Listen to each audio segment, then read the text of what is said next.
بہت بڑا بادشاہ اپنے بچے کے خواب میں آیا اور آ کر اس نے کہا، اے میرے بیٹے، میں تجھے بتاتا ہوں کہ ہم کتنے محتاج ہوتے ہیں عالم برزخ میں، اتنی ہمیں شدید ضرورت ہوتی ہے۔ اے میرے بیٹے، جا گوشت خرید، گوشت کھا، اس کی جو بھی تم نے یخنی بنانی ہے بنا، پی، مزے کر، لیکن جب اس کی ہڈی تم جا کر کتوں کے سامنے رکھو گے تو اگر تم ہڈی کو جو تم استعمال نہیں کر رہے ہو، اگر تم یہ کہہ دو کہ اس کا ثواب میرے بابا کو مل جائے، تو ہم اس ہڈی جو ایک جانور، نجس جانور کو مل رہا ہے، اس ثواب کے بھی ہم محتاج ہیں۔ ہمیں اتنی ضرورت ہے ثواب کی، اس لیے ہمیں کچھ نہ کچھ بھیجتے رہو۔ خدا را نیت کریں، اگر والدین زندہ نہیں ہے خدا انہیں غریق رحمت فرمائے، ہر عمل صالح جو آپ انجام دیتے ہیں آپ نیت کریں کہ اس کا ثواب میرے والدین کو مل جائے، میں جو مستحب کام انجام دوں اس کا ثواب میرے والدین کو مل جائے، یہ نیت کرتے ہیں۔ لہٰذا جو شخص اس دنیا میں بہترین انداز سے اپنے والدین کی خدمت کرتا تھا، لیکن مرنے کے بعد جو اس نے چھوڑ دی، تو قیامت کے دن اس کو پکارا جائے گا کہ یہ عاق والدین ہے، یعنی والدین سے دور تھا۔ اور کبھی الٹا ہو سکتا ہے، مثلا میری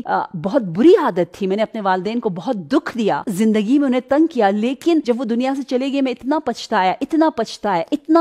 اتنا ریگریٹ کرتا ہوں کہ ہمیشہ میرے عمل میں اتنی خوبی آ گئی کہ ہر خوبی کو میں نے وقف کر دیا اپنے والدین کے لیے، اور ہمیشہ ان کے لیے قرآن پڑھتا رہوں، صلوات بھیجے، جیسے کسی مرحوم کو یاد کرے۔ خاص طور پر اس کووڈ-19 کے بعد کتنے لوگ یاد آتے ہیں، جیسے کوئی مائنڈ میں آئے، کلک ہو، کم از کم فل بداہا اسی وقت جو آپ کا کام کر سکتے ہیں وہ یہ ہے کہ آپ فوراً درود بھیج دے، وہ تقدیر بدل جائے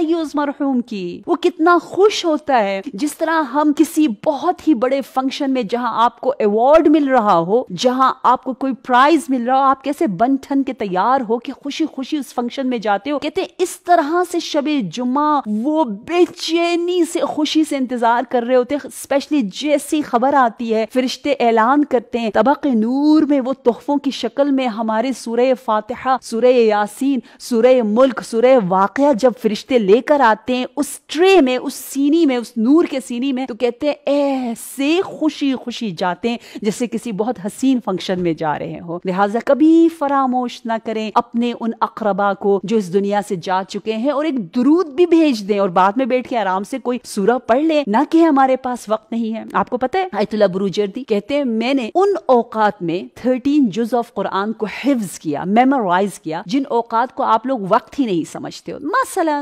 you're just waiting for someone for 2 minutes. That 2 minutes counts a lot for him. بعض دفعہ جیسے کھانا گرم کھانا مکروہ ہے، آپ تھوڑا سا ویٹ کرتے ہو چائے تھوڑی سی ٹھنڈی ہو جائے، so you have that 2 minutes again. Us 2 minutes کو آپ اویل کرو، اچیو کرو، اس 2 minutes میں 3 آیتیں پڑھ ڈالو اور ثواب دے دو۔ آپ کو پتا ہے سورہ ملک پڑھنے میں کتنا ٹائم لگتا ہے؟ کتنا ٹائم لگتا ہے؟ 5 منٹ لگتے ہیں، 4 منٹ لگتے ہیں، اور ہمیں توفیق نہیں ملتی ہے پڑھنے کی۔ سورہ یاسین پڑھنے کے لیے 10 منٹ لگتا ہے، اور کیا انقلاب لے کر آتا ہے، کیا ہمارے پورے جینز کو، ڈی این اے کو بدل دیتا ہے یہ سورہ، ہم اس کی قدر نہیں کرتے۔